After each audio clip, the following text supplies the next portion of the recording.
In her closing thought, Nadine Strauss. I'm afraid that Andy has not understood our position at all. Our position is that more surveillance of the sweeping, random, mass, dragnet type we are complaining about, and security experts are complaining about post 9/11, is not going to prevent another 9/11. And in fact, not only is it ineffective, but it is actually counterproductive to the security goal because it is deterring and diverting resources for measures that the security community has a consensus would be more effective. Let me give you a couple specific examples. The mass gathering of data about all of our communications. The government tells us it's going to engage in data mining. Sounds really impressive, doesn't it? Of course we would like to believe it would work. Well, you know who knows that it doesn't work? Security experts and computer experts. Let me quote one. Professor Farley at Harvard University, who is a science fellow at Stanford Center for International Security, complaining from a security perspective about the NSA domestic spying program. He says it is based on a false assumption that you can work out who might be a terrorist based on calling patterns, but guilt by association is not just bad law, it's also bad mathematics. Security theater, not real security. And you know, we put in place, understandably, the Patriot Act, NSA domestic spying shortly after 9/11.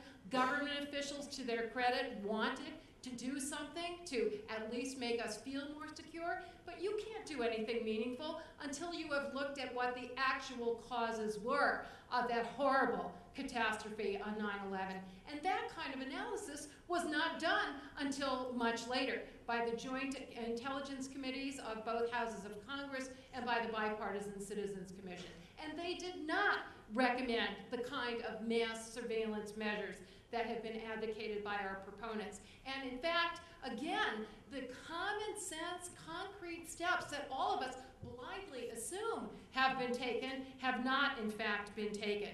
John Yoo said, well, we've already done all of that. Well, that's not what Tom King thinks, the chair of the 9/11 Commission. He says it is scandalous that police and firefighters in large cities still cannot communicate reliably in a major crisis. We oppose the resolution because it is bad for security and freedom. Thank you. And now, batting cleanup for the proponents, John Yoo. First I want to apologize for the lack of rhetorical skills on at least my part. That should not prevent you from voting for our side in the debate. I just admired the rhetorical gifts of everyone else on the panel, and that, from what I can tell, that it consists of calling the other side radical and exaggerating what they actually want to do in the real world. Clearly, I'm not an expert at this. I did not get the note about the dark suit, which is really the only thing I noticed listening to everybody's discussion. Two things. One is I think the other side fundamentally confuses war versus crime. Ask yourself this. If the Soviet Union had carried out the 9/11 attacks in exactly the same way, exactly the same people, would we not be at war? And would we not be justified using wartime measures to try to stop Al-Qaeda from carrying out a second attack? Why is the fact that they are not a nation state require us to go back to a criminal justice system, the pre-9/11 world? The second thing I'll just say is it's an empirical question whether the security of our country has gone up in response to the increased surveillance measures. I think that it has. There's the person who wanted to blow up the Brooklyn Bridge. There's too many B's there, so I'm not good at this. The guy who wanted to blow up the Brooklyn Bridge was caught only because of these new measures.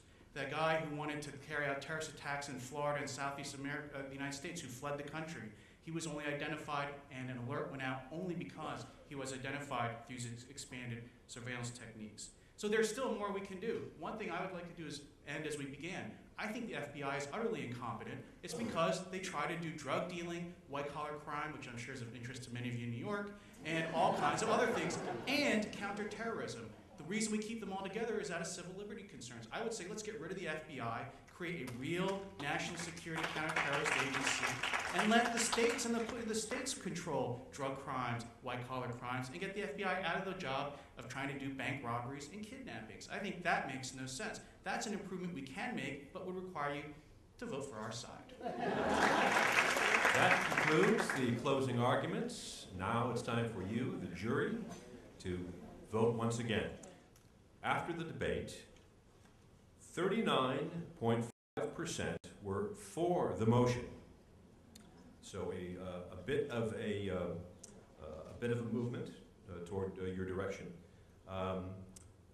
After the debate, 55.6% were against the motion.